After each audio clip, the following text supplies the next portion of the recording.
오늘 우리가 함께 해야 될 결정이 있습니다. PPT를 보여주시겠습니까?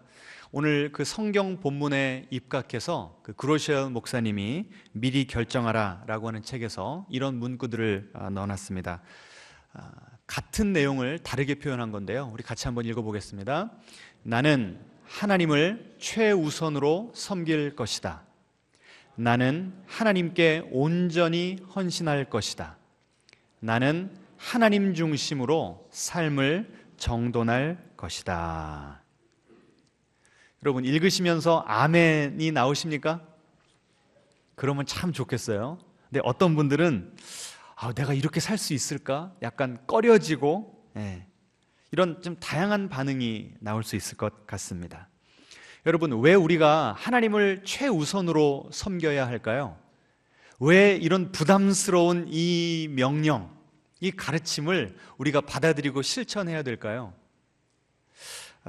저의 그 부모 세대 되는 그 목사님들께서는 이제 이런 내용으로 설교를 하실 때 뭐라고 이 동기부여를 하셨냐면, 여러분 그렇게 살아야 복 받습니다, 이렇게 설교를 하셨어요. 맞습니다. 그렇게 살면 복 받습니다.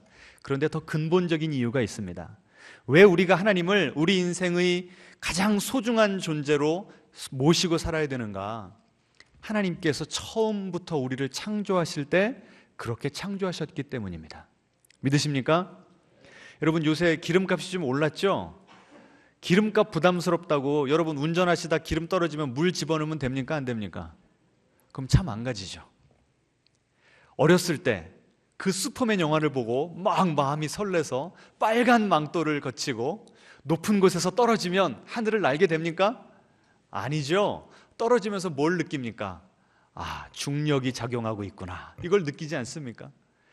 차에는 기름을 넣어야 되고 높은 곳에서 떨어지면 나르는 것이 아니라 이 밑으로 떨어질 수밖에 없다는 그 현실을 우리는 받아들이고 거기에 우리의 삶을 맞춰 살아야지, 그렇지 않으면 우리에게 손해가 되는 것처럼, 아까 우리가 읽었던 그 본문에 우리가 하나님을 어떻게 사랑해야 된다고 나옵니까?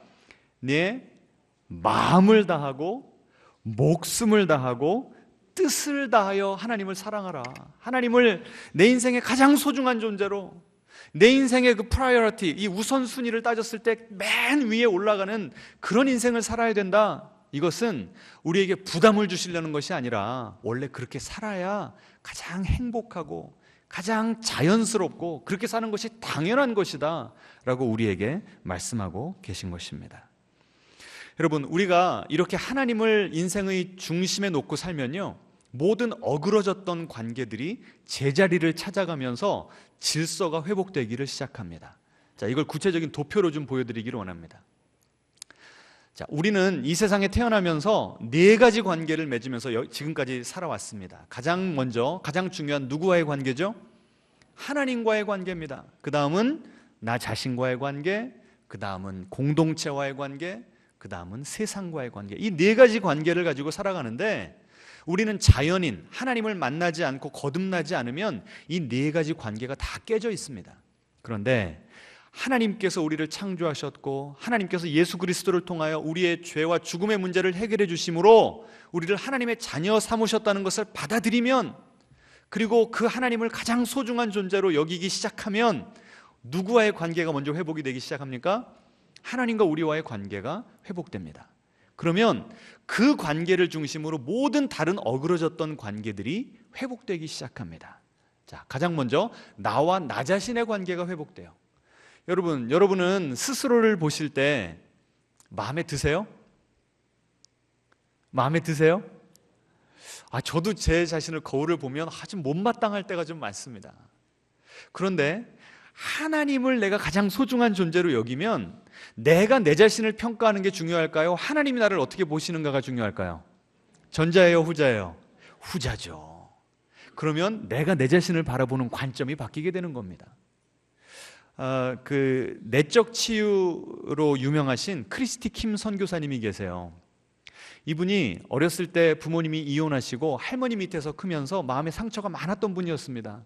학창 시절에 친구들이 뭐라고 놀렸냐면, 이분이 아주 키가 짱딱만 아담하고 작은 분이시거든요. 뭐라고 놀렸냐면, 다리도 짧은데 그 다리가 무다리라고 놀렸다는 거예요. 그러니까 얼마나 자존심이 상하고, 안 그래도 지금 이 자존감이 낮아져 있는 이 소녀에게 그런 그 막말을 퍼부었으니 얼마나 마음이 깨져 있었겠습니까? 그런데 어느 날 하나님을 만난 거예요. 그 하나님이 나를 얼마나 사랑하시는지, 얼마나 소중히 여기시는지, 나를 신묘막측하게 하나님께서 나를 직접 만드셨다는, 그래서 나는 하나님의 마스터피스, 걸작품이라는 것을 깨닫게 된 거예요. 믿어지게 된 겁니다. 그때부터 인생이 변하기 시작했어요. 그래서요, 그분이 이렇게 간증하시는 걸 제가 직접 들었습니다. 한 23년 전에 들었는데 아직까지 기억이 나요. 그렇게 하나님을 만나고 나니까 내 자신을 바라보는 관점이 바뀌었잖아요. 그러면 내 친구들이 나를 그렇게 놀려대던 내 무다리도 누가 창조하셨어요? 하나님이. 그래서 그 다음부터는요, 치마를 입고 다녔는데 어땠을까요? 아주 짧은 치마, 지금 보기에도 너무 민망한 초미니스커트를 입고 다녔대요. 이제는 더 이상 저 친구들이 뭐 어떻게 생각하는가가 중요한 것이 아니라 하나님이 나를 이렇게 아름답게 만드셨는데 이거 자랑하고 다녀야 되지 않겠습니까? 완전히 바뀐 인생 살았다는 거예요. 우리 앞뒤자로 인사하겠습니다. 우리는 하나님의 걸작품입니다. 하나님을 첫째로 놓을 때 이런 인생의 놀라운 변화가 일어난다는 거예요. 자, 그 다음에 또 누구와의 관계가 있었죠? 나와 공동체의 관계가 있었습니다. 제가 최근에 한 성도님에게 이런 간증을 들었어요. 그분이 그러세요. 목사님, 제가 요새 충격적인 은혜를 경험을 했습니다. 뭐예요? 기도하는 가운데 하나님의 음성을 들었다는 거예요. 하나님이 이 여자 성도님에게 이렇게 말씀하시더랍니다. 남편에게 복종하라. 여러분, 이거 하나님 음성일까요? 아닐까요? 이 음성을 듣자마자 이런 것이 깨달아지더랍니다. 내 가정에서 지금 내가 보고 있는, 내가 경험하고 있는 이 혼돈이 내 책임이구나, 내 책임이 크구나 라고 하는 것이 깨달아지더래요. 내 눈에 있는 들보를 보지 못하고 남편의 눈에 있는 티끌만 보면서 남편의 권위를 인정하거나 세워주지 못한 것에 대해서 하나님께서 그 지적을 하시는 것을 깨닫게 됐다는 거예요.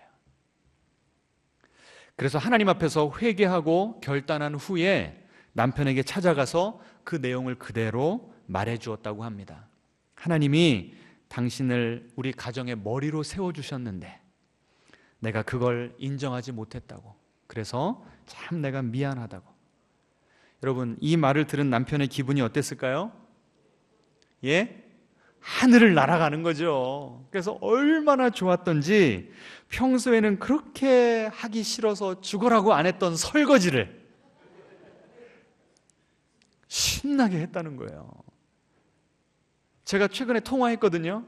근데 이 남자 성도님이 뭐라고 말씀을 하시냐면 이끌려서 설거지를 했습니다, 이런 표현을 써요. 그래서 누가 이끌었어요? 그랬더니 목사님, 하나님이 이끄셨죠.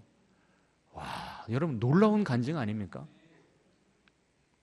아내가 하나님의 권위를 인정하니까 그 하나님께서 주시는 감동으로 누구의 권위도 인정하게 됐어요?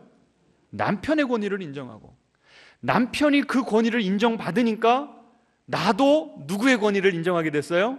하나님의 권위를 인정해서 하나님의 인도하심을 받아서 설거지를 했다는 거예요. 이 감동이 좀 더 자주 와야 되는데 그렇게 될 줄로 믿습니다. 여러분, 이런 간증을 들으시면서 우리 남자 성도님들은 약간 부러워하실 수도 있을 것 같고, 우리 여자 아내 되신 분들은 약간 좀 억울하거나 좀 속이 상하실 수도 있을 것 같아요. 약간 사이드 노트로. 그런데 에베소서 5장을 끝까지 잘 읽어보시기 바랍니다. 에베소서 5장에 바울이 뭐라고 권면을 하냐면 아내들에게는 남편에게 복종하라고 그랬어요. 우리 아내분들 아멘이십니까? 이 노맨이 많으신 것 같은데. 그런데 남편에게는 뭐라고 말을 했냐면 아내들을 사랑하되, 어떻게 사랑하라고 그랬습니까? 그리스도께서 교회를 위하여 자기를 주심같이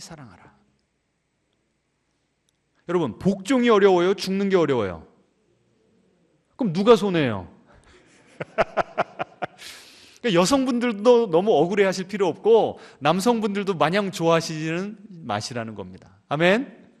자, 이렇게 우리가 하나님을 인정을 하면 깨어진 가정의 질서도 다시 자리를 잡아간다는 거예요. 여러분, 이런 놀라운 은혜 경험하고 싶지 않으세요?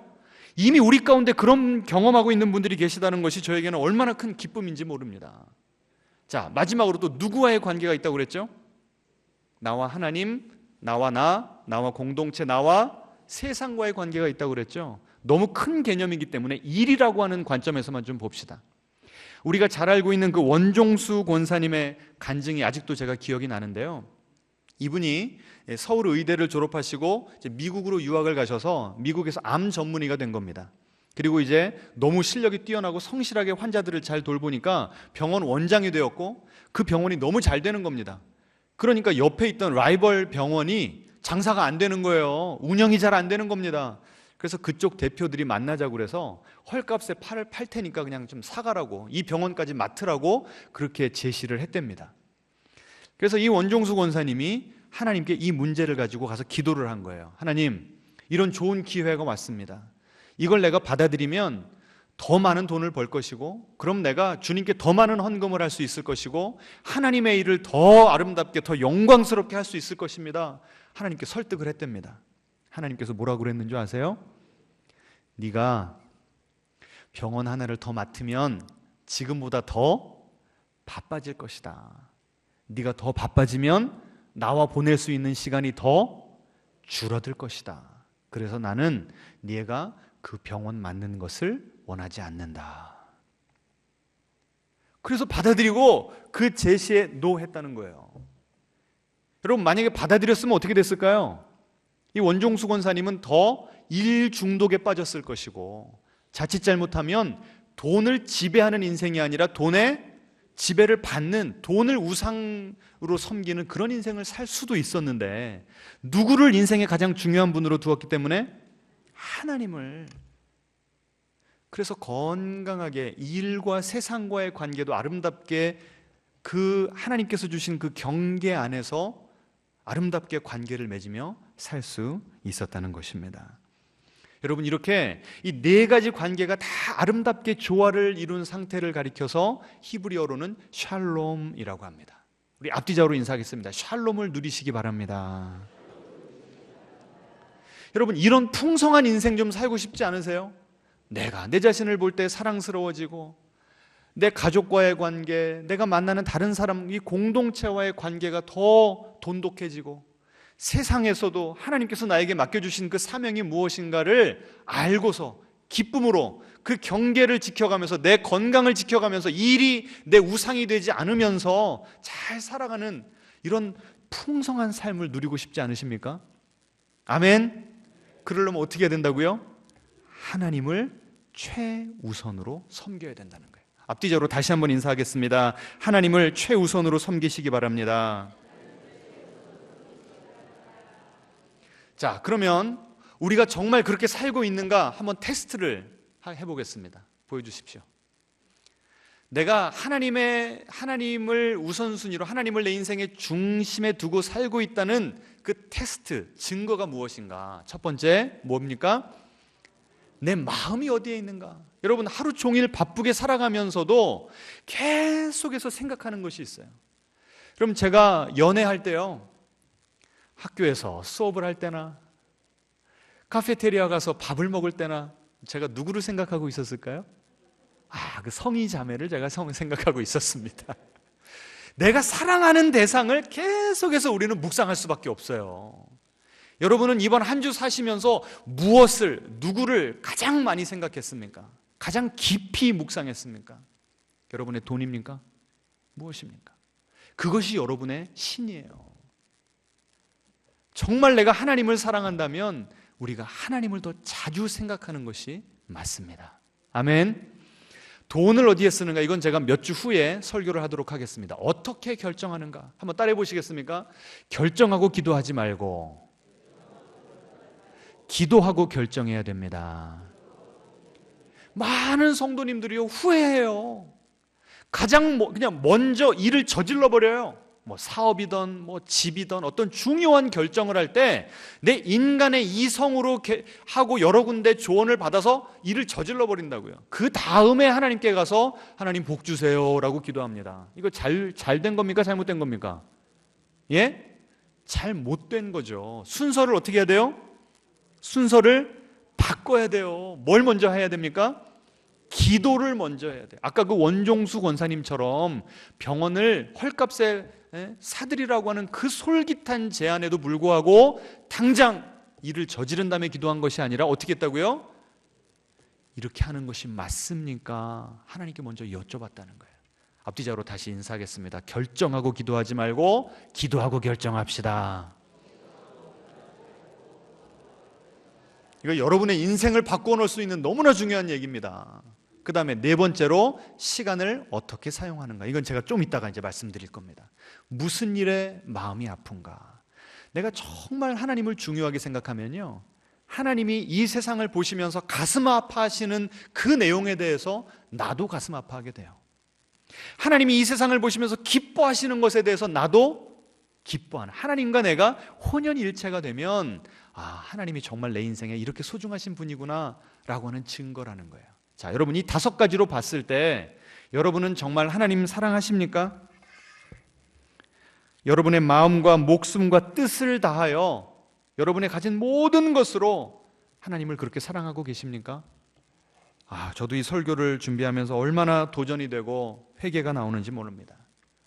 여러분, 이런 인생을 요한복음 15장에서는 또 이렇게 다르게 표현합니다. 같이 한번 읽어보죠. 나는 포도나무요, 너희는 가지라. 그가 내 안에, 내가 그 안에 거하면 사람이 열매를 많이 맺나니 나를 떠나서는 너희가 아무것도 할 수 없음이라. 여기 나는 누굽니까? 예수님이에요. 예수님이 당신을 뭐라고 지금 지칭하십니까? 나는 포도나무라는 거예요. 우리 한 사람 한 사람은 뭐예요? 가지예요, 가지.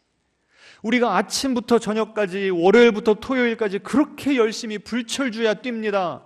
뭘 맺기 위해서? 열매를 맺기 위해서.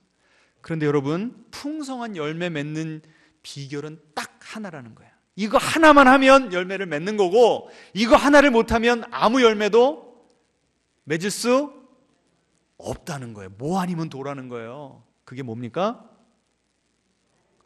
거하다. 거하다라고 하는 뜻은 무슨 뜻인가 하면요, 거기 살다는 거예요. 살다. 휴가 가서 며칠 호텔 머무는 거 말고요, 지금 여러분의 아파트에서 지금 몇 년째 사시는 그 사는 거를 거하다라고 말하는 거예요. 내가 하나님 안에 살고 하나님이 내 안에 그냥 영구 거주하는 그런 상태만 되면 열매는 저절로 맺히게 된다. 그럼 우리는 뭐만 하면 돼요? 그러니까 가지가 어떻게 하면 열매를 맺는다고요? 나무에 꼭 붙어 있으면 되는 거예요. 앞뒤자로 인사하겠습니다. 예수님, 나무 되신 예수님께 꼭 붙어 있읍시다.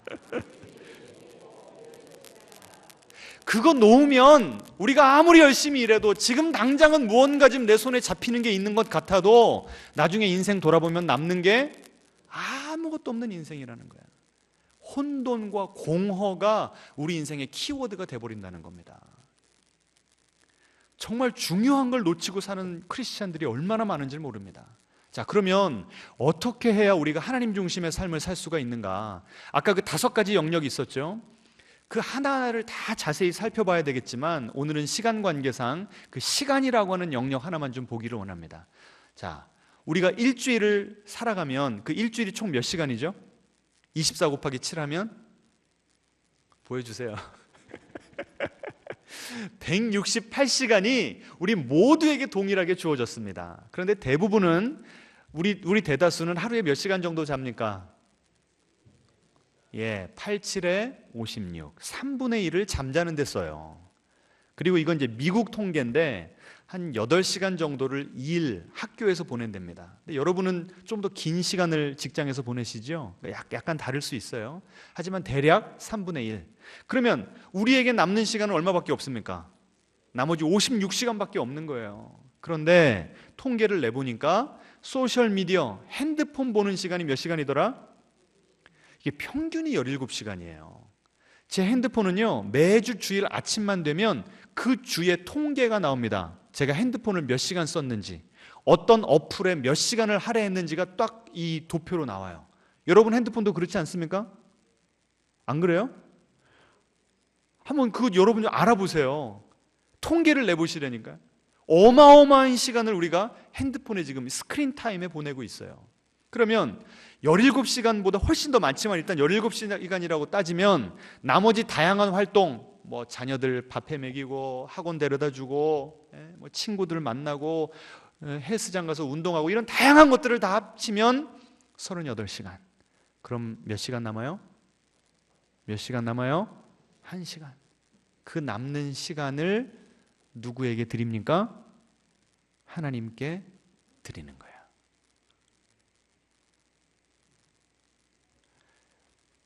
요새 이 사역자들 만나보면 이런 얘기합니다. 성도님들이 정말 하나님을 사랑하고 교회를 사랑하는지를 어떻게 아는가? 전에는 헌금이 어느 정도 그 마음을 보여주는 척도라고 여겨졌다는 거예요. 그런데 요새는 돈보다도 더 중요한 게 뭐예요? 시간이라는 거예요. 정말 교회 사랑하시는 분들은, 성도님들은 교회를 위해서 시간을 할애한다는 거예요. 돈은 많고 적음에 따라 다 달라요. 근데 시간은 우리 모두에게 동일하게 주어졌기 때문에 내 시간이 너무 아까운 거예요. 그래서 내가 시간을 어디 쓰는가가 내 인생의 우선순위를 그대로 보여주는 거예요. 여러분 오늘 집에 돌아가셔서나 아니면 셀 모임 가셔서 내가 지금 일주일라고 그 168시간을 어디다 몇 시간을 할애하고 있는가를 계산을 해보시기 바랍니다. 그럼 거기에 내가 내 인생에 소중하게 여기는 것이 무엇인가가 다 나옵니다. 그렇게 하면 한번 인생의 순위를 매겨보세요. 하나님은 몇 번째 정도의 자리를 차지하고 있습니까? 이것이 하나님과 우리 사이의 성적표예요. 성적표. 속일 수가 없어요. 이거는 우리의 마음의 우선순위가 시간에 그대로 다 드러나 있는 거예요. 자, 그래서요 우리가 하나님 중심의 인생을, 이 풍성한 인생을 살려면 가장 먼저 뭐를 해야 되는가? 시간이 어디서 허비되고 있는가를 따져봐야 됩니다. 자, 보여주세요. 제가 이걸 놓쳤군요. 그러니까 우리가 일주일에 1시간 고작 하나님께 드리면서 내가 하나님을 알아가고 싶다고 그렇게 내 스스로를 속이고 변명할 때가 얼마나 많냐는 거예요. 그런데 일주일에 1시간에서는 우리가 이룰 수 있는 게 아무것도 없다는 거죠. 보세요. 일주일에 운동 1시간 한다고 건강해집니까? 여러분이 대답을 해보세요. 근육이 붙어요? 체력이 좋아집니까? 절대 안 그렇죠.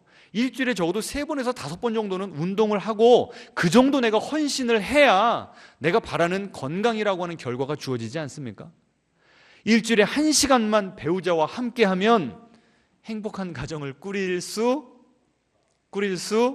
없어요. 언제 우리 사이가 이렇게 멀어졌지? 시간을 안 보내는데 무슨 사이가 좋아져요? 그렇지 않습니까? 또 우리 자녀들 일주일에 1시간만 공부해도 서울대 갈 수 있죠? 예? 실력이 1시간 만에 길러지냔 말이에요. 이미 세상 것들에 대해서는 1만 시간의 법칙 이런 거 다 알고 책 읽고 실천하면서 하나님을 위해서는 우리가 왜 이렇게 시간 들이는 것을 인색하게 그렇게 여기고 있냔 말이에요. 자, 그래서요 시간이 어디서 빠져나가고 있는가? 방해 요소를 우리가 좀 줄여나가고 제거해 나가야 됩니다. 그래서 소셜미디어 알람을 좀 끄시기 바랍니다. 카톡 예? 페이스북이나 뭐 인스타그램이나 누가 라이크, 좋아요 누르고 누가 댓글 남기고 그때마다 막 보고 있어요. 그러면 우리의 관심이, 우리의 어텐션이 자꾸 여러 군데로 갈리게 됩니다. 그럼 뇌가 금세 피로해져요. 그럼 내 집중력이 완전 저하돼 버립니다. 이거는 하나님과의 관계뿐만이 아니라 모든 우리가 일과의 관계에서도 이렇게 우리가 집중하려면 저 알람 끄셔야 돼요. 실천하실 수 있겠습니까? 그리고 넷플릭스 뭐 이런 요새 OTT라고 그러나요? 이제 이런 것들 많이 구독하시잖아요. 돈 내시고. 무제한 아닙니까? 무제한. 한번 켜면 계속 보게 돼 있어요. 아니, 하나님의 말씀은 5분, 10분만 읽으면 막 졸리는데, 예? 이거 우리가 회개해야 되지 않겠습니까? 이제 오징어 게임 2도 끝났으니까 넷플릭스 이제 좀 구독 취소도 좀 해보시기 바랍니다. 그 다음에 유튜브, TV 하루에 몇 시간씩 보시냐고요. 우리나라가 통계가 나왔는데 전 세계의 그 유튜브 평균 그 시청 시간은 19분인데 우리나라는 그거에 몇 배가 더 난다고, 정확하게 숫자가 기억이 안 납니다만 훨씬 많이 본대요. 어르신들일수록 요새 유튜브 계속 보고 계십니다. 나중에 어떤 유튜브를 봐야 될지 제가 알려드릴게요. 시간을 줄이셔야 되고, 그 다음에 기도하고 성경 읽을 때 적어도 이럴 때는 뭐 하셔야 돼요? 휴대폰을 끄셔야 돼요. 교회 오실 때도 뭐 하셔야 돼요? 예배 드릴 때 뭐 하셔야 돼요? 핸드폰을 끄셔야 돼요. 아멘. 좀 실천 좀 해봅시다. 자, 이렇게 시간을 확보한 다음에는 그 다음에는 이제 우리가 주님을 위해서 이 시간을 드려야 되는데, 저는 이 시간 드림을 예배라고 표현하고 싶습니다. 하나님께 드리는 시간이 뭐라고요? 예배. 자, 그럼 그 다음 페이지요. 우리가 하나님께 드릴 수 있는 예배가 세 가지 형태가 있습니다. 첫 번째는 우리가 지금 이렇게 함께 모여드리는 공동체적인 예배, 그리고 내가 하나님과 1대1로 독대를 하는 큐티, 콰이어 타임, 개인 경건 시간이 있고요. 그 다음에 일상생활에서 하나님께 드리는, 삶으로 드리는 예배가 있습니다. 자, 가장 먼저 공동체적인 예배를 좀 보기를 원합니다. 여러분, 내가 정말 운동 제대로 하려면 어디 가야 돼요? 헬스장 가야 돼요.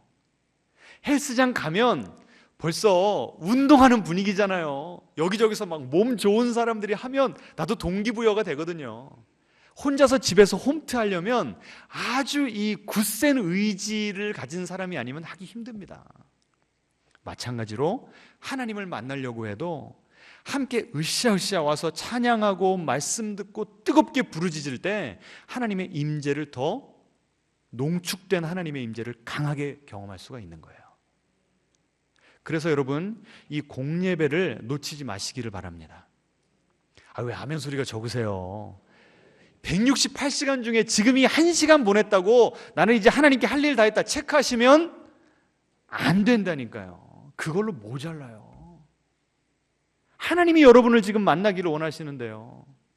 나 좀 알아가라 하나님께서 애가 타시는데 우리는 딱 1시간 드리고는 마음의 문을 딱 닫아버려요. 얼마나 이게 하나님께 우리가 죄송한지 미안한지 모릅니다. 여러분, 우리 봉신교회가요, 수요 저녁 예배가 있습니다. 그리고 새벽 예배가 있어요. 이 주일 오전 예배는 아직 그 구원이라고 하는, 회심이라고 하는 신앙의 문턱을 넘지 않은 분들이 우리 가운데 꽤 계세요. 그래서 그런 분들에게도 들리는 설교를 제가 하기 때문에 이 말씀의 깊이, 이 말씀에서 끌어올리는 그 은혜의 맛을 보여드리기가 좀 적합하지 않은 시간이라는 생각이 들어서 주제별 설교를 제가 주일 오전에 하는 거예요. 그런데 수요 예배나 이 새벽 예배는 강해 설교를 합니다. 그래서 기존 성도님들은 그 설교에 더 은혜를 받으신다는 말씀을 많이 하세요. 그러니까 여러분이 실제로 오시면 제일 좋고요. 아니면 너무 바빠서 너무 멀어서 못 오신다 그러면 어떻게 하시면 됩니까? 줌으로 들어오시면 돼요. 왜 그것도 못 하십니까? 여러분 비디오 꺼버리면 여러분 뭐 하고 있는지도 안 보여요. 음소거 하시고 비디오 딱 꺼놓으시면 여러분이 운동하시면서 들으셔도 되고 설거지 하시면서 들으셔도 되고. 왜 못 들어오십니까? 제가 이제 출석 체크를 하려고 합니다. 하실 수 있겠습니까? 좀 아멘 좀 하세요. 저조차고 하는 얘기입니까? 여러분의 영혼 살려고, 여러분이 풍성한 삶을 누리기 위해서 예배 한 번 가지고는 부족한 거예요. 이 예배의 맛을 알게 되는 여러분 되시기를 축원합니다.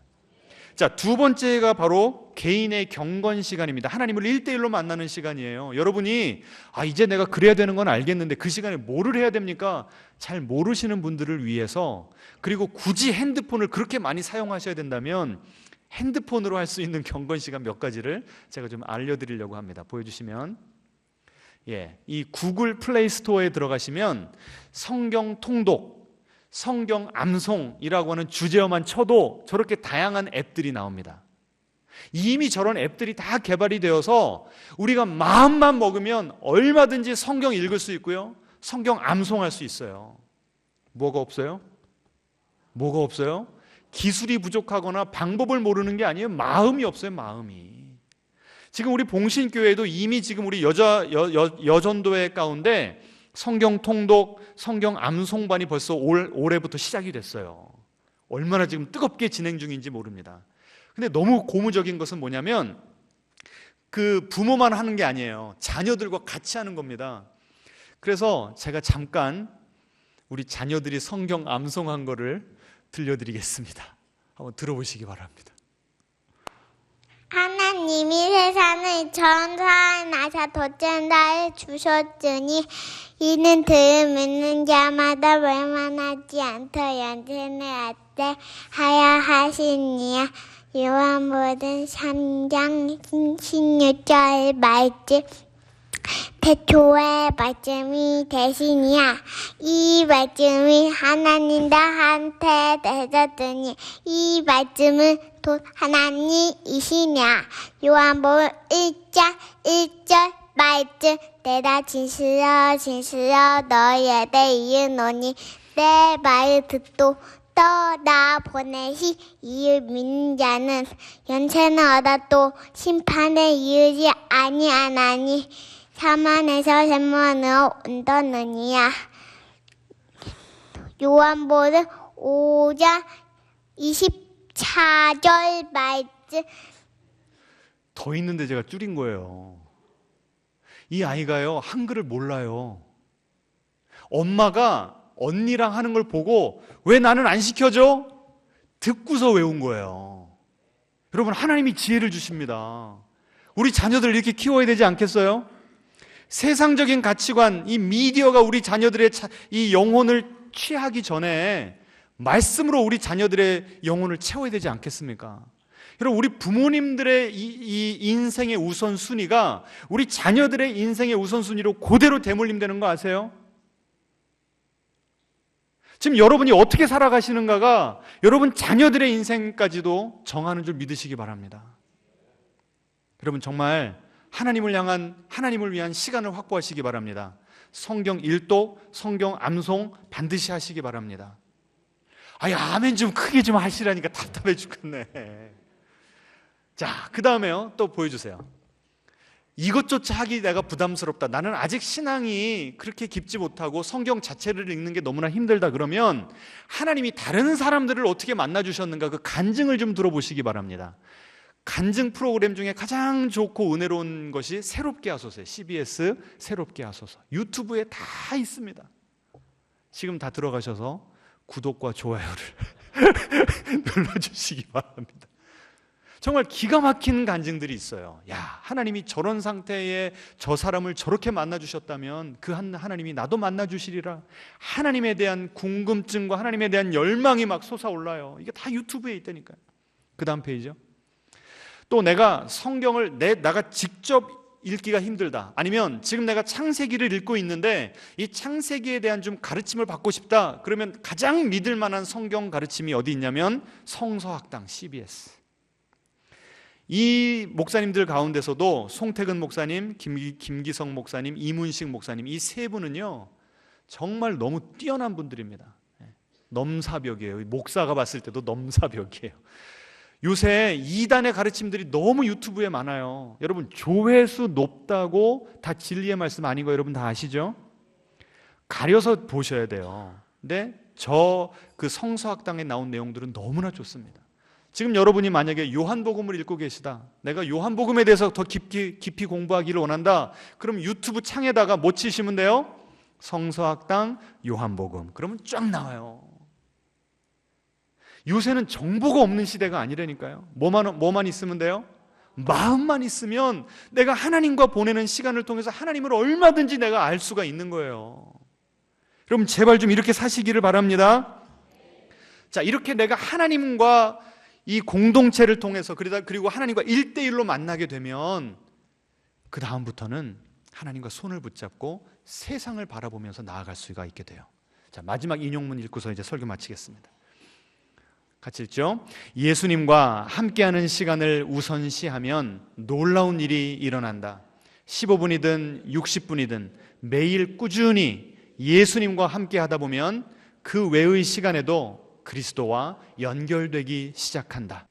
하나님께 바친 모든 헌신의 시간이 168시간 중 나머지 시간에도 막대한 영향을 미치는 경험을 하게 된다. 아멘. 여러분, 우리가 보통은 어떻게 생각하냐면요, 아침에 큐티 10분, 30분 했다, 그러면 그날 내 할 일은 했다, 숙제 체크하는 식으로 넘어가고 나머지 시간은 누구를 위해 살아가요? 누구 중심으로 살아가요? 나 중심으로. 그런데 이렇게 계속해서 하나님과 시간을 보내면 큐티하는 시간, 함께 모여있는 이 시간이 차고 넘쳐서 하나님과 함께 이 세상 삶의 현장을 살아가게 된다는 겁니다. 그렇게 되면 여러분이 밥을 해서 먹이고 가족들 먹이고 직장 가서 돈을 벌고 하는 모든 삶의 행동들이 다 누구와 같이 하는 겁니까? 하나님과 손붙잡고 같이 하는 거예요. 그러면 그런 일들은 세상 일이 아니라 어떤 일이 됩니까? 주님의 일이 되고 거룩한 일이 되는 거예요. 앞뒤자로 인사하겠습니다. 우리는 하나님의 거룩한 백성입니다. 다시 한번 인사하겠습니다. 우리가 서 있는 곳이 거룩한 땅입니다. 그러면 내가 하는 모든 행동, 주님 안에서 주님과 함께하는 모든 행동이 다 하나님께서 받으실 만한 예배가 되는 거예요. 삶으로 드리는 예배가 되는 겁니다. 여러분, 이렇게 우리가 좀 풍성한 삶을 살기를 원합니다. 이것이 영원을 준비하는 그런 준비 과정임을 믿으시기 바랍니다. 여러분, 요한계시록에 보시면 자주 등장하는 장면들이 나오는데 뭐냐면 예배하는 장면이에요. 하나님을 예배하고 어린 양을 예배하는 장면들이 나옵니다. 다시 말하면 뭐예요? 우리가 천국 올라가면 영원토록 해야 될 게 뭐라고요? 영원토록 해야 될 게 뭐예요? 예배예요. 여러분 가운데 한숨 나오는 분들 계시지 않습니까? 나는 내 마누라 때문에 억지로 끌려왔는데 이 한 시간을 하는 것도 이렇게 힘든데 영원토록. 여러분, 그럼 여러분 큰일 난 거예요. 예배의 맛을 모르면, 예배가 기다려지지 않으면, 예배를 통해서 하나님과 친밀함, 하나님의 위로, 하나님의 능력을 경험하지 않으면 영원토록 보낼 그 천국에서의 삶이 지옥이 된다니까요. 여러분, 이거 중요해요, 안 중요해요? 하나님과 시간을 더 보내야 되는 이유가 여기 있는 거예요. 예배의 맛을 알 때까지 하나님께 시간을 내어드리시기 바랍니다. 하나님은 지금 여러분을 만나고 싶어서 애가 탑니다. 아직 1월 다 지나가지 않았어요. 좀 있으면 이 설날 또다시 다가옵니다. 다시 한번 결심합시다. 여러분, 주님을 위해서 일주일에 몇 시간을 할애하시겠습니까?